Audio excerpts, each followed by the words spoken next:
web FTI berubah, tidak ada lagi buku panduan di situ. Dulu kan saya cantolin di situ, tapi ternyata diubah sekarang. Terus nanti saya share saja. Ntar saya uji coba ya, share screen.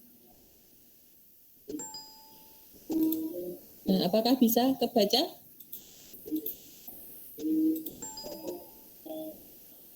Kelihatan nggak? Materinya kelihatan nggak? Materinya belum, Bu. Tapi baru muka. Materinya ini kelihatan? Materinya belum, Bu. Ini Sudah kayak saya share screen layarnya.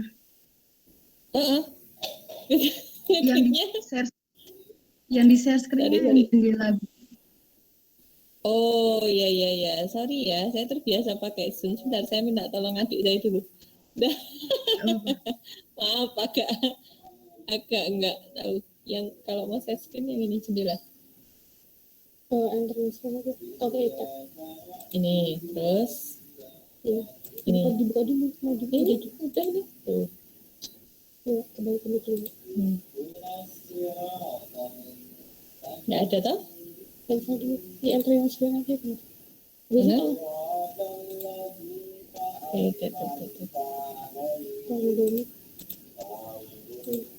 Yang seluruh halaman. Semuanya itu bakal kelihatan kalau nggak buka tab-tab yang lain. Oh gitu. Oke, sekarang nggak coba. Udah kebuka materinya? Gini, terangnya nggak kelihatan. Nggak kelihatan. Nah, udah bisa, Tiara? Belum, Bu. Tadi yang sebelumnya malah udah bisa. Ya itu. Ini bisa?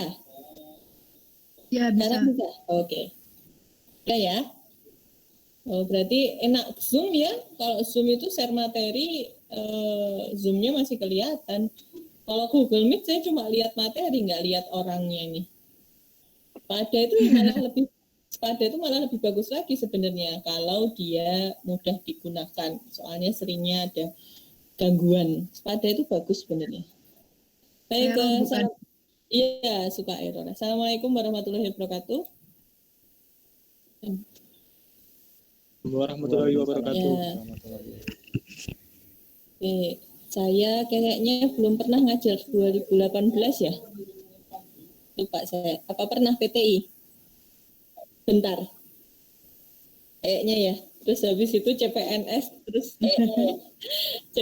terus di-cut nggak boleh ngapa-ngapain. Nah, alhamdulillah sekarang udah nggak CPNS lagi, udah PNS.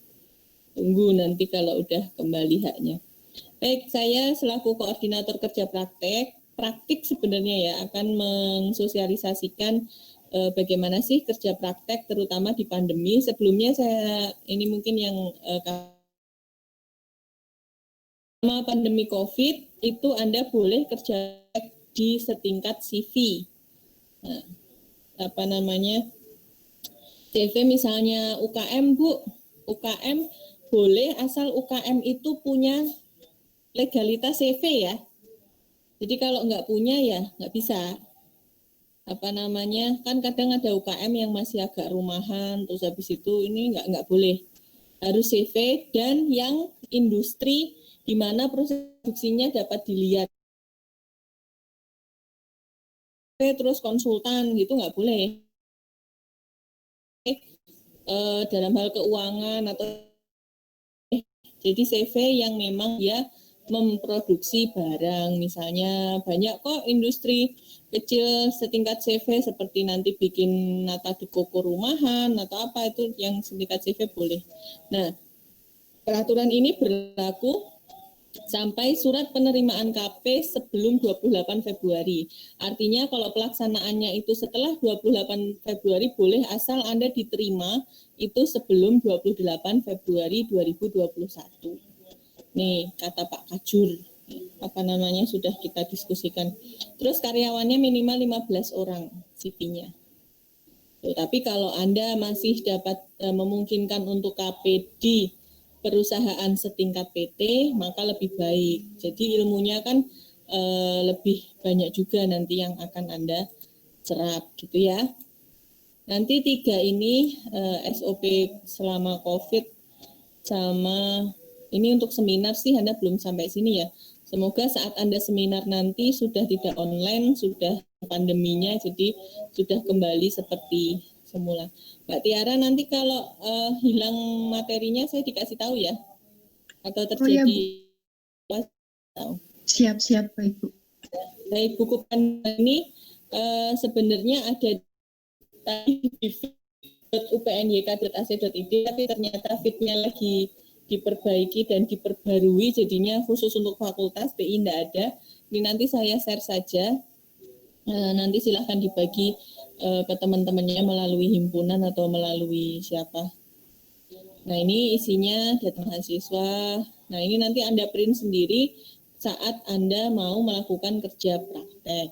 Saya mulai saja dari awal. Jadi intinya kerja praktek itu SKS syaratnya apa? Sudah bisa semua kok ya, 2018 atau ada yang belum?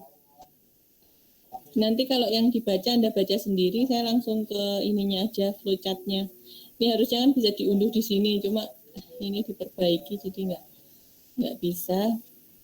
Ini saya share dulu aja po, saya share ke WhatsApp-nya Mbak Tiara ya, nanti sambil dibaca-baca, lalu nanti kalau ada pertanyaan bisa langsung bertanya. Yang WhatsApp tadi Mbak Tiara ya? Iya, Bu. Oke, saya share ya.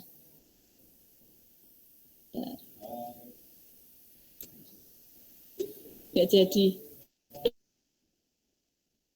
Aku lupa kalau lagi sharing. Sebentar.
Sudah saya share.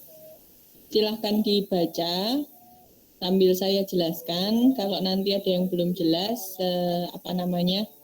boleh ditanyakan. Nah, KP itu mulai dari pertama Anda mencari tempat kerja praktek. Jadi cari dulu sebelum Anda meminta surat. Anda cari dulu tempat kerja praktek. Tempat bisa Anda cari dengan berbagai jalan, berbagai jalur. Mau jalur orang dalam juga malah lebih baik gitu ya, karena hanya kerja praktek. Jadi kalau Anda punya Pak D, Pak Le, atau siapa yang punya perusahaan, boleh nggak KP di sana? Boleh, silahkan. Tapi nanti tetap suratnya resmi ya. Anda cari tempat kerja praktek dulu.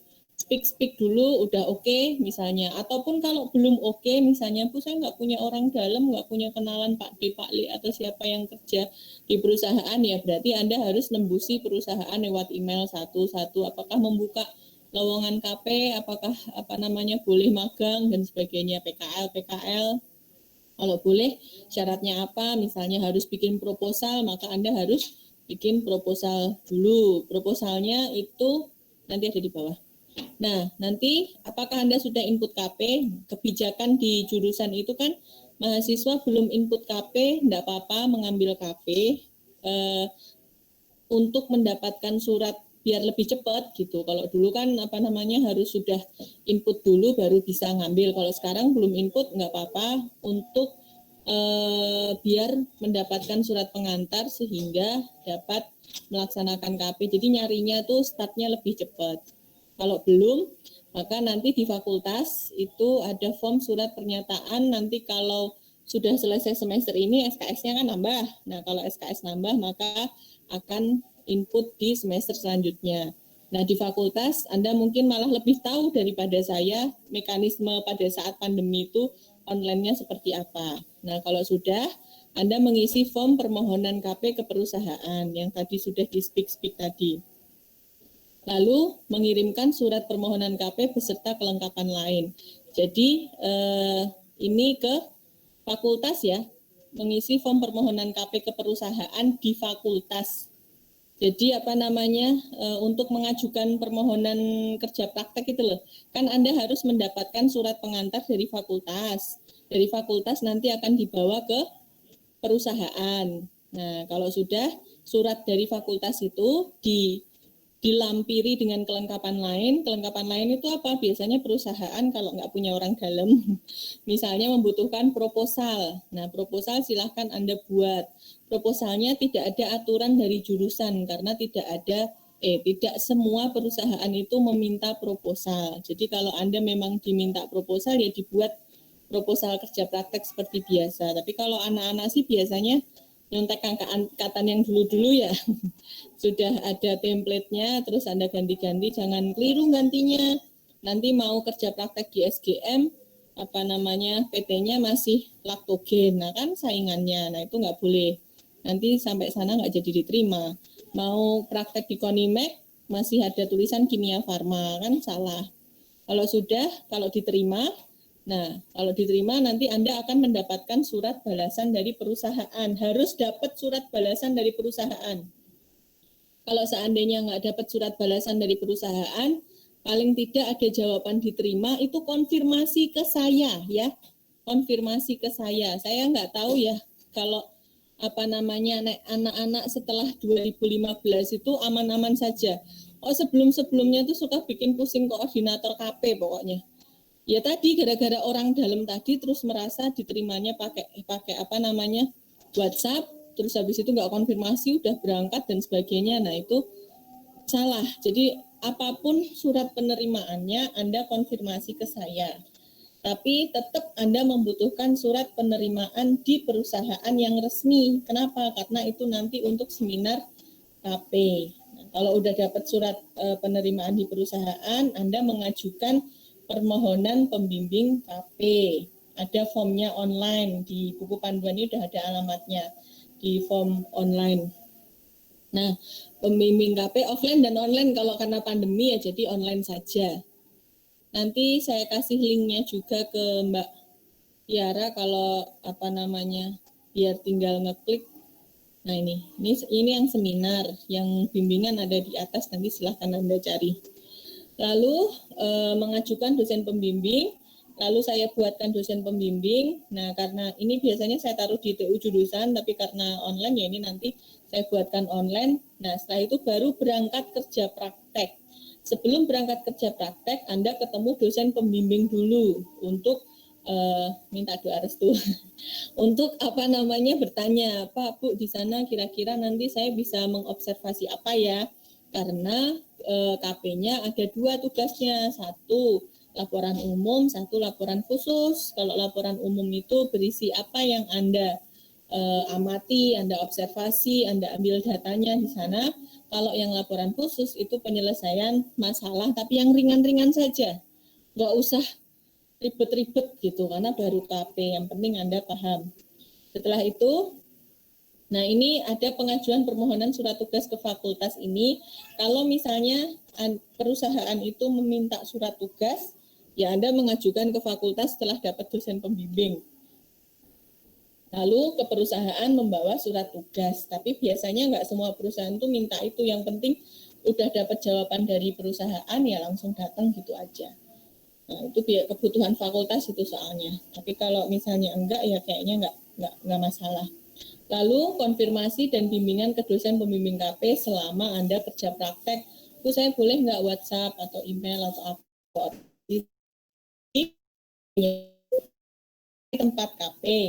Setelah Anda cari tempat KP, Anda mengajukan permohonan pengajuan kerja praktek di fakultas. Nanti dari fakultas dapat surat, beserta kelengkapannya, proposal dikirim ke perusahaan.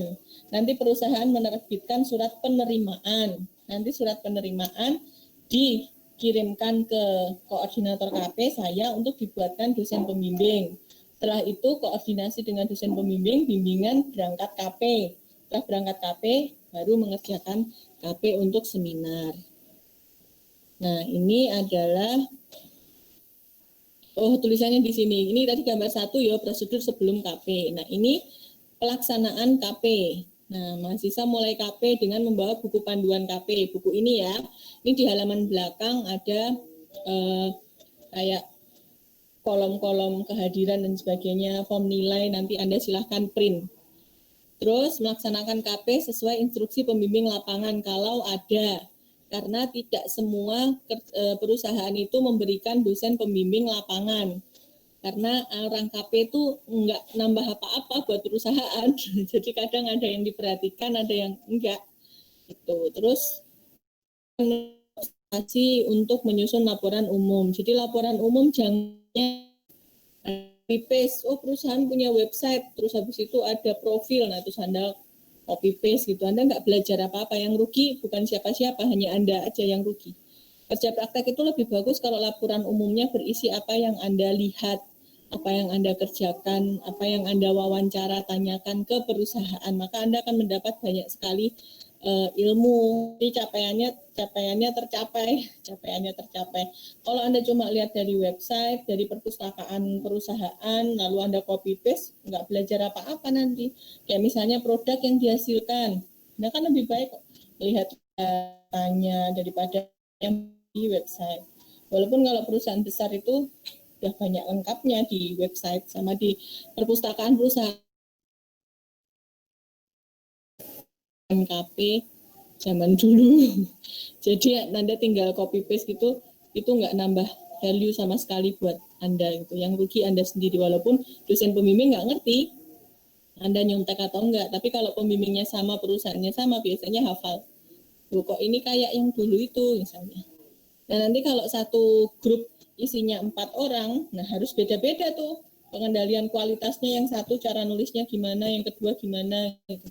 Maka KP saran saya jangan banyak-banyak lah, satu grup 2 gitu. 4 itu kebanyakan walaupun batasnya 4. Sendiri juga nggak apa-apa, tapi kalau ada teman yang belum punya tempat kerja praktek ya diajak lah ya. Jangan sendiri aja lah, kamu nggak usah ikut aku nggak mau sama kamu, ya jangan gitu. Kecuali Anda mau pulang kampung nih, aku ke Sulawesi atau ke Sumatera beneran mau ikut misalnya. Sekarang pulang kampung beneran kok ya, karena pandemi. Setelah itu Anda susun laporan khusus. Nah, laporan khusus ini yang sederhana-sederhana saja, yang prinsipnya adalah problem solving di tingkat yang dasar, kayak misalnya kalau PPC ya MRP-nya, EOG-nya. Tapi kalau Anda bisa lebih bagus, lebih baik. Biasanya kalau bagus itu banyak juga yang kerja praktek dilanjutkan untuk skripsi gitu, cuap-cuap, speak sama dosen pembimbing gitu. Bu, ini nanti saya lanjutkan, Pak, saya lanjutkan, boleh enggak gitu. Kalau boleh ya oke.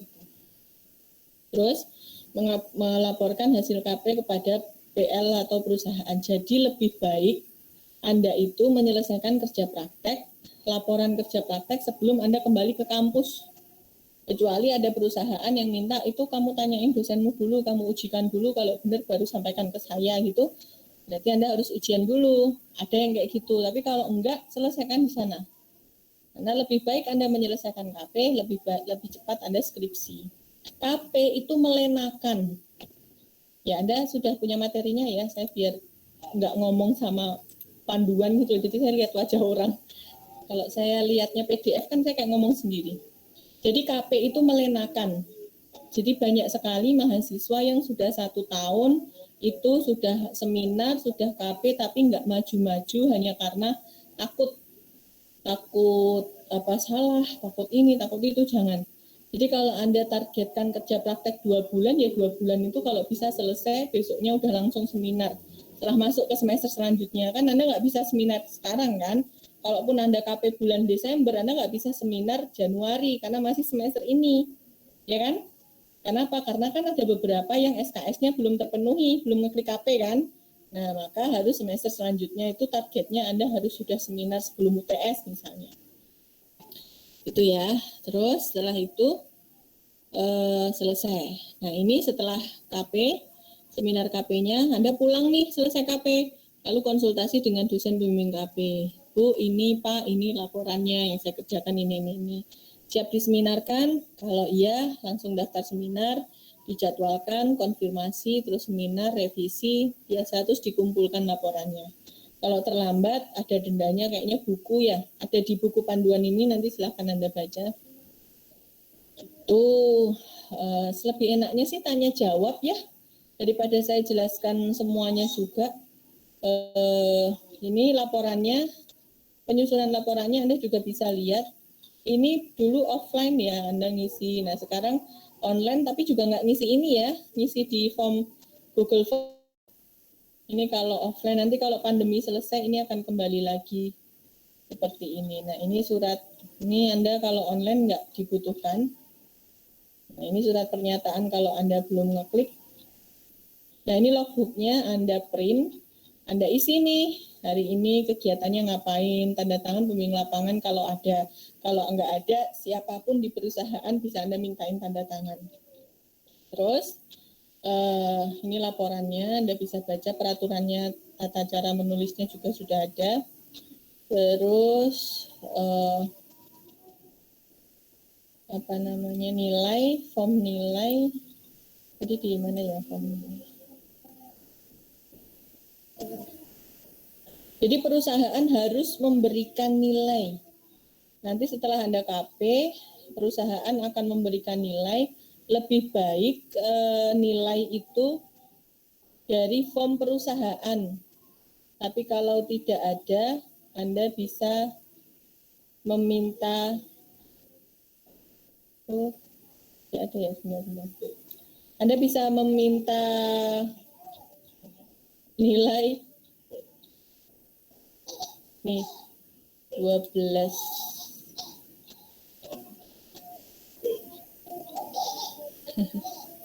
suara anak saya. Kalau nggak ada ya nanti saya cek lagi, coba ada nggak form penilaian KP. Kalau nggak ada di buku kuning yang ada di jurusan itu ada. Nanti kalau nggak ada saya buatkan formnya. Tapi seringnya itu yang saya buatkan itu nanti hanya untuk jika perusahaan tidak memberikan nilai dengan formnya dia. Tapi kalau perusahaan memberikan pakai itu. Jadi nanti Anda bisa lihat, nggak bisa ke perpus ya. Kalau bisa ke perpus bisa lihat laporan KPKP yang dulu itu ada ada form penilaian yang dari perusahaan.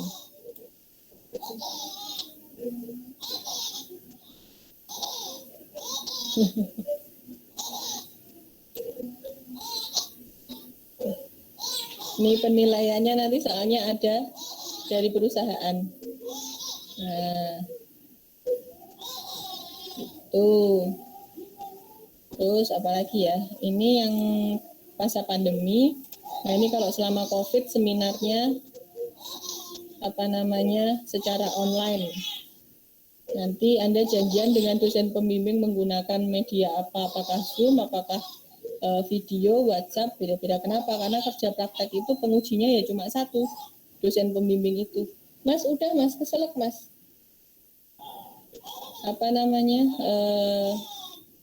Cuma dosen itu saja, berbeda dengan tugas akhir yang 4 kan, jadi bisa janjian dengan dosen pembimbingnya mau menggunakan media apa. Kayaknya enak tanya jawab aja deh Mbak Tiara.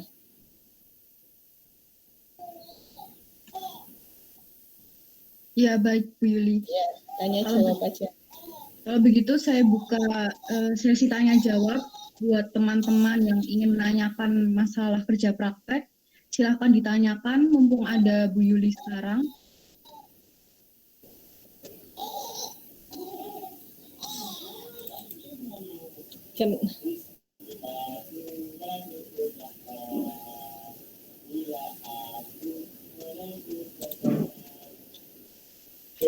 Ya, ada yang mau ditanyakan?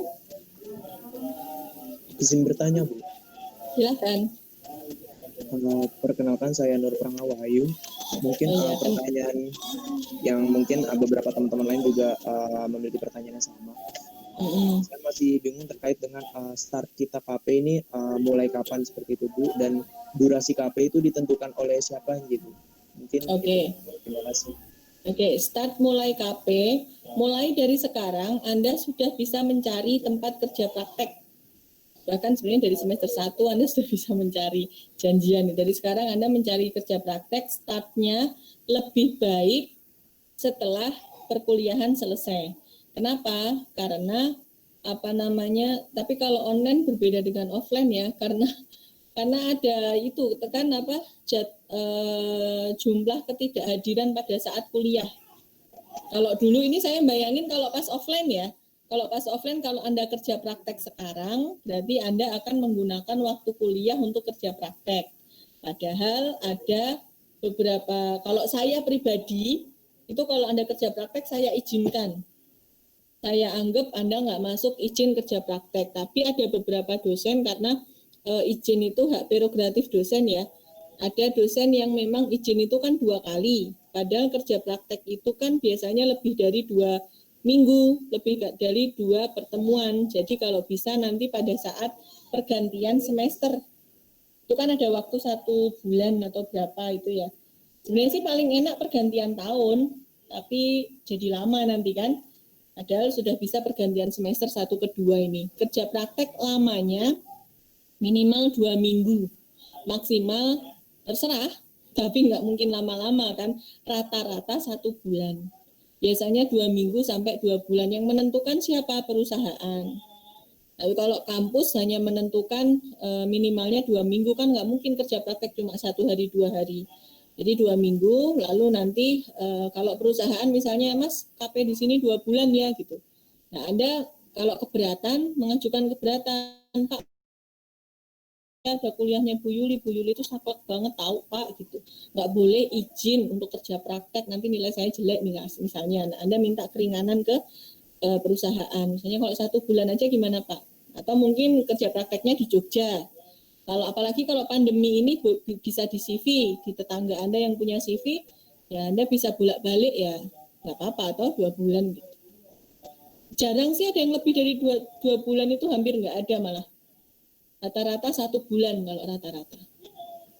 Itu ya Mas Pranga. Terus satu lagi apa tadi? Sudah ya? Sudah Bu, terima kasih Bu. Ya. Ada lagi? Izin bertanya Ibu. Ya silahkan Mas Taufik. Oh ya, jadi saya sebelumnya sudah menghubungi beberapa perusahaan Ibu, dan mayoritas perusahaan tidak menerima KP selama masa pandemi seperti ini. Terus ada perusahaan yang menerima KP, tapi KP-nya itu online Ibu. Apakah itu diperbolehkan? Online-nya nanti mekanismenya bagaimana? Untuk mekanisme lebih lanjutnya saya belum menanyakan kembali, tapi baru dijelaskan baru disebutkan KP magangnya itu online gitu Ibu. Oke. Gini ya Mas, di kurikulum itu semua mata kuliah termasuk kerja praktek itu kan mata pembelajaran.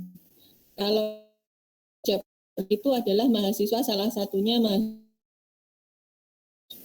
secara langsung menyelesaikan masalah apa yang ada di perusahaan. Nah, kalau online, kalau cuma webinar, seminar itu bisa. Tapi kan Anda tidak bisa melihat secara langsung di sana proses produksinya seperti apa gitu. Nah, saran saya, kayaknya kalau online nggak bisa deh Mas. Jadi saran saya, Anda cari saja tempat dekat-dekat yang ini sudah bagus banget ini sama kampus, boleh CV. Boleh CV minimal 15 orang pekerja kan gampang. Nah, Anda muter-muter di misalnya di Kasongan yang bikin gerabah, bikin kulit, lalu bikin batik, bikin apa itu, saya rasa ada 15 orang pegawai itu. Dan mereka kalau sudah punya 15 pegawai itu misalnya batik, mesti bentuknya sudah CV, paling nggak ada legalitas lah. Nanti kalau ada legalitas lain selain CV, coba tanyakan ke saya, nanti saya tanyakan ke jurusan. Yang penting ada legalitas. Kenapa? Karena butuh surat penerimaan yang ada kopnya. Nah, pabrik kerupuk, pabrik bakpia, pabrik itu kan mesti udah 15 orang dan ada labelnya, ada legalitasnya. Yang deket-deket aja itu kalau Jogja ya, kalau Boyolali ya pabrik susu, pabrik kerupuk kulit, gitu-gitu nggak apa-apa. Sebelum 28 Februari ya penerimaannya. Jadi kalau Anda diterima 27 Februari tapi pelaksanaannya Maret nggak apa-apa. Jadi Pak Kajur itu sebenarnya hanya menyampaikan maksimal Februari ya Bu Yuli gitu. Saya nggak nanya lagi, ya tak ketok palu pokoknya itu penerimaan gitu. Kalau pelaksanaannya Februari kan berarti lebih pendek lagi kan. Jadi kalau penerimaannya Februari 28 kan penerimaan, pelaksanaannya setelah itu nggak apa-apa. Itu ya Mas, jangan online. Karena nanti CPL-nya nggak tercapai di kurikulum. Ya, capaian pembelajarannya nggak nyampe. Ya, baik. Yang lain? Terima kasih Bu. Baik Bu, Sama-sama. saya mau bertanya Bu. Ya, Mas Fadel, silahkan. Oh ya, kan tadi boleh di CV Bu. Nah, jadi kalau misalnya kan perusahaannya harus manufaktur ya Bu. Iya, bukan jasa ya, bukan yang jasa. Ya. Kalau misalnya perusahaan tersebut punya tender, dia menyediakan bahan baku dan perencanaan produksi, sedangkan dia tidak punya lini produksi, jadi dia mensubkontrak, itu boleh nggak Bu? Enggak, ya berarti Anda KP-nya di subkontraknya itu aja. Apa contohnya apa ini? Coba kasih tahu saya contohnya apa? Perusahaan konveksi Bu. Ya, konveksi. Jadi, nah berarti Anda di konveksinya itu. Oke, Anda di konveksinya itu, kalau yang punya legalitas itu adalah yang mensubkontrakkan, nggak apa-apa. Jadi nanti Anda mengerjakannya, kopnya penerimaannya yang itu, yang apa namanya, misalnya si A mensubkon ke B. Nah, Anda nanti surat penerimaannya di A, tapi nanti proses produksinya Anda lihat di B. Foto-fotonya, gambarnya, pengendalian kualitasnya itu di B, nggak apa-apa. Tapi kalau yang di B itu juga minimal karyawannya juga 15 ya Bu? Ya langsung ke B aja, nggak usah sama A. Soalnya yang maksudnya B itu nggak ada legalitas dan lain-lain Bu. Yang punya A. A yang punya tender dan bahan baku. Tapi bentuknya CV. Yang A bentuknya CV, yang B bukan. Nah, oke. Yang bukan itu produknya dibawa lagi ke A nggak? Iya, dikembalikan ya, ke A. Nggak apa-apa. Berarti yang B walaupun pekerjaannya cuma 5 juga nggak apa-apa atau gimana? Nah kan kalau digabung sama A nggak bisa sampai 15. Bisa Bu, bisa. Bisa. Kalau kayak misalnya teman saya nih punya perusahaan, dia punya Safia Kido namanya, membuat jilbab, baju anak, tapi dia nggak punya pegawai jahit. Nah dia menjahitkan ke tempat lain. Ya kan, tapi kan dia punya admin, dia punya apa namanya packaging, punya apa, misalnya dia punya 5, yang satunya punya 10, digabung pokoknya ada 15 gitu ya. Oh iya Bu, ya. Nah nanti apa namanya tidak usah menyebutkan disubkontrakkan, itu nggak usah.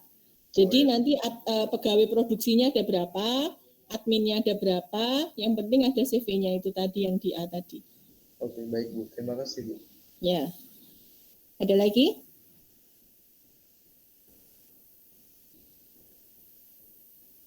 Saya mau bertanya, Bu. Ya, silahkan Mbak Tiara. Kalau terkait dosen pembimbing itu pembagiannya bagaimana ya, Bu?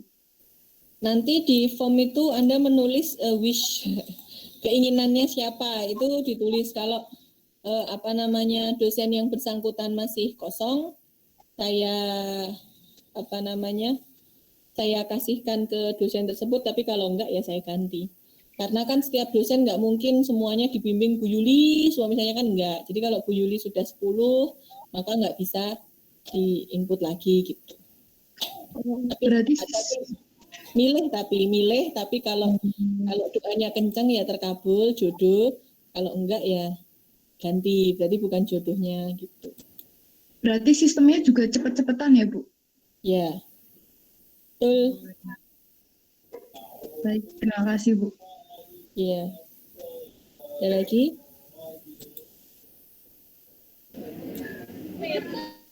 Saya Bu izin bertanya Bu. Ya silakan. Untuk syarat ngikuti KP ini apakah ada minimal berapa SKS atau bagaimana? Ada toh? Ini? Siapa tadi yang nanya? Saya Bu Brilian. Brilian. Ini Mas Brilian. Nih, telah atau sedang menempuh 90 SKS dengan IPK lebih dari sama dengan 2. Telah dan atau sedang menempuh seluruh praktikum kecuali praktikum PTLF.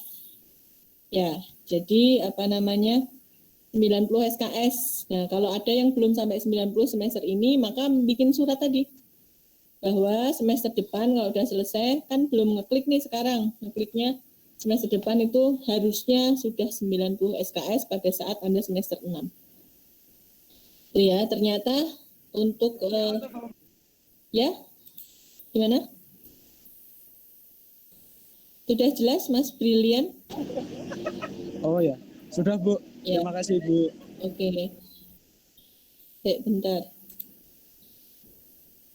Bentar saya, ternyata nilainya belum ada, form nilainya. Nanti saya susulkan ya. Ini di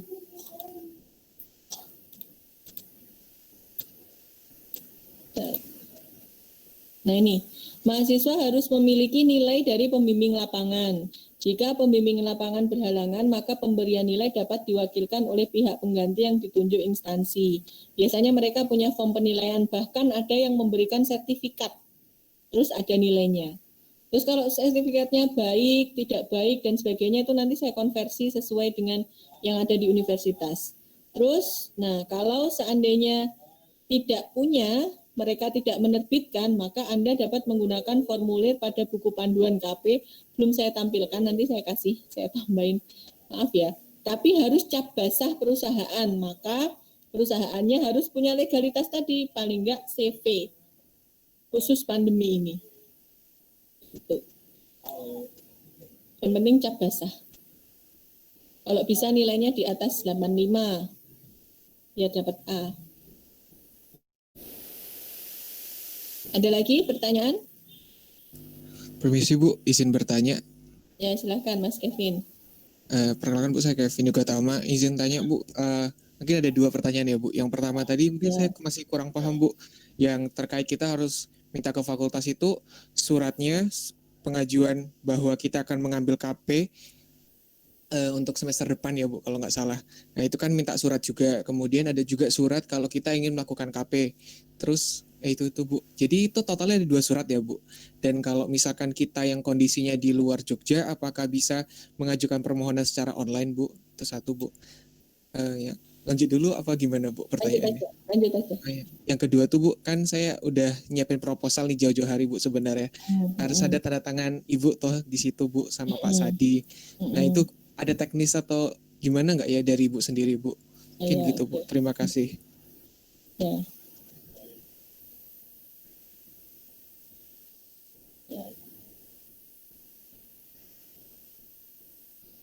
Oke, kalau surat tadi,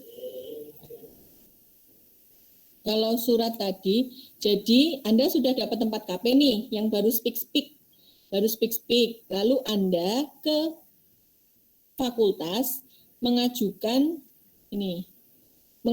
surat permohonan agar fakultas menerbitkan surat permohonan ke perusahaan.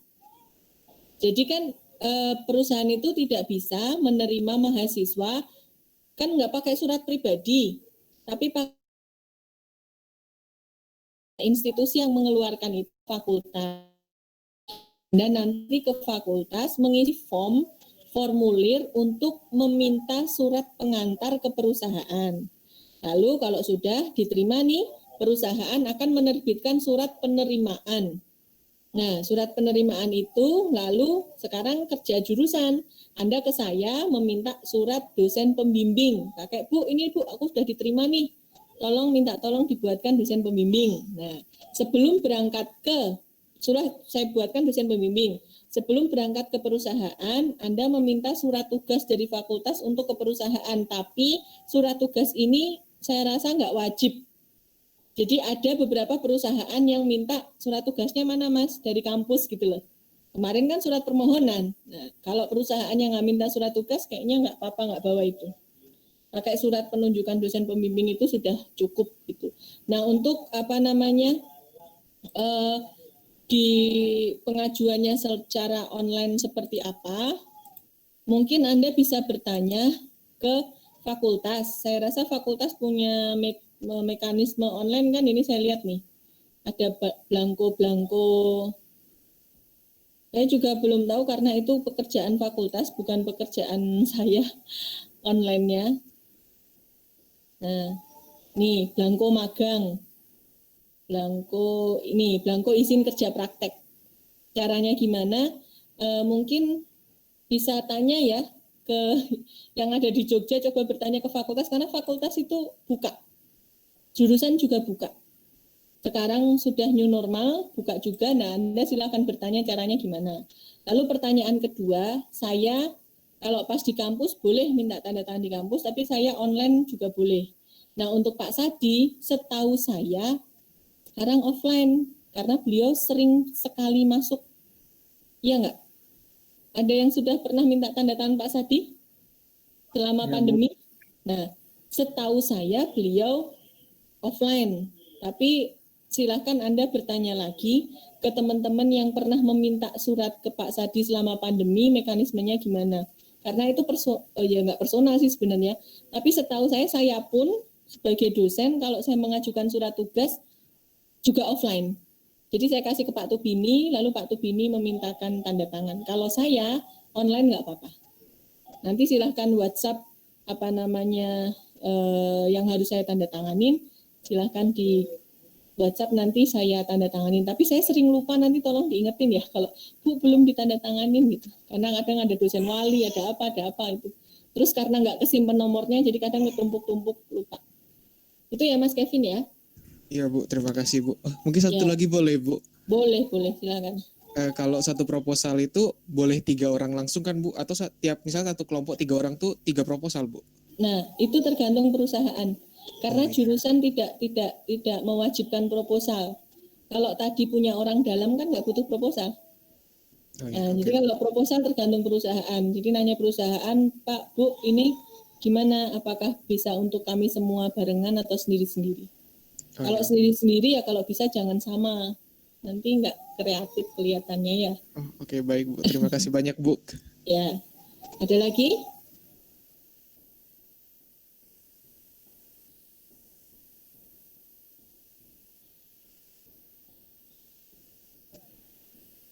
Ada lagi yang mau ditanyakan? Permisi Bu. Ya. Perkenalkan terlebih dahulu, saya Andi Bu dari yang. Ya, silakan Mas Andi. Saya ingin untuk KP ini kami diberi waktu maksimal berapa Bu? Soalnya yang saya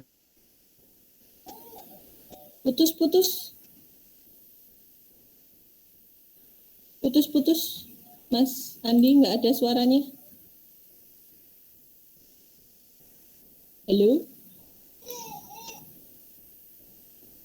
Halo Mas Andi Hamzah.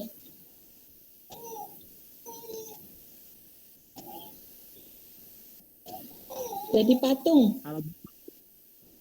Nggak tahu Anda tadi nanya apa, nggak kedengaran ya, diulangi. Oh ya Bu, mau Bu, tadi saya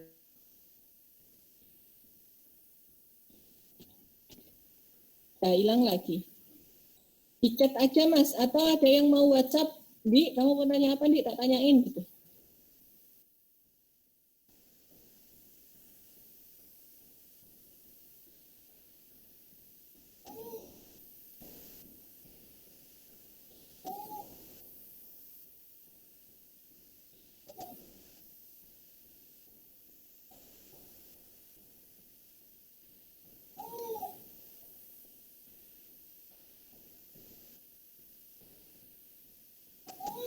Halo, bagaimana Mbak Tiara? Yang lain dulu ya, Mas Andi nanti tolong di WhatsApp takon apa Di gitu.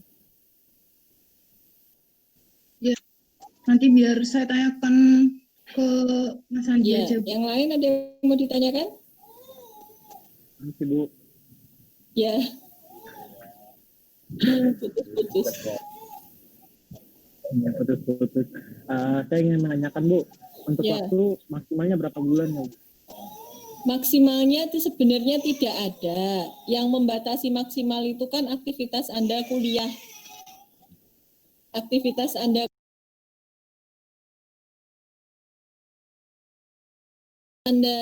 aktivitas Anda kuliah itu yang menjadi pembatas, karena kuliah itu kan ada waktunya untuk nggak boleh masuk berapa kali. Kalau saya pribadi, karena kehadiran itu ada aturan di universitas kan 2 kali tidak hadir dengan izin. Tapi untuk izinnya itu kembali lagi ke dosen-dosen. Kalau saya kerja praktek sih saya izinkan dari sejak dulu. Kalau mau KP ya KP aja nggak apa-apa, nanti kuliahnya izin, yang penting bisa ngerjain ujian dan tugasnya. Berarti kan nggak bisa ngerjain tugas. Saya nggak terima tugas anak KP gitu loh. Tapi kalau nggak ngerjain tugas kan nggak apa-apa, nilainya 0 kan. Yang penting bisa ujian gitu. Ya paling nggak bisa A nilainya, C atau C plus atau apa. Nah yang menjadi pembatas itu. Tapi rata-rata nggak ada yang lebih dari 2 bulan. Nggak ada yang lebih dari 2 bulan. Lagian KP di perusahaan juga kan banyak yang ngantri kadang. Jadi maksudnya kalau Anda sudah selesai digantikan PKL yang lain gitu. Nggak bakal lama-lama kok. Gitu ya Mas Andi ya. Baik Bu. Ya, sama-sama. Yang lainnya?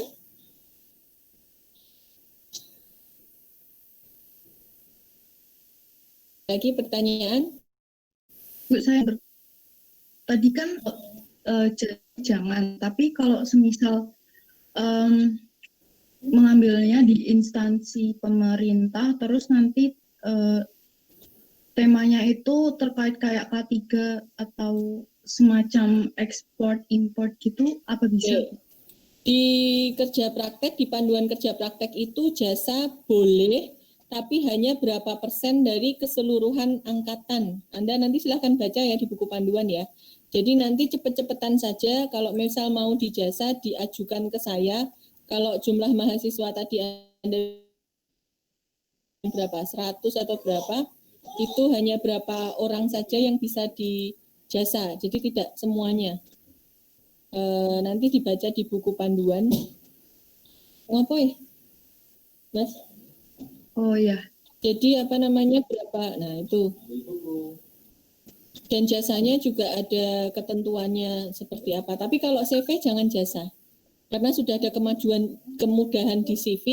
Yang di CV harus ada proses produksinya. Karena bayangkan kalau 15 orang tok Anda kerja praktek di jasa mau ngapain?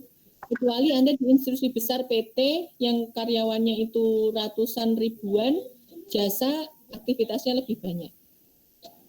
Itu ya. Ya. Terima kasih Bu. Sama-sama. Ada lagi?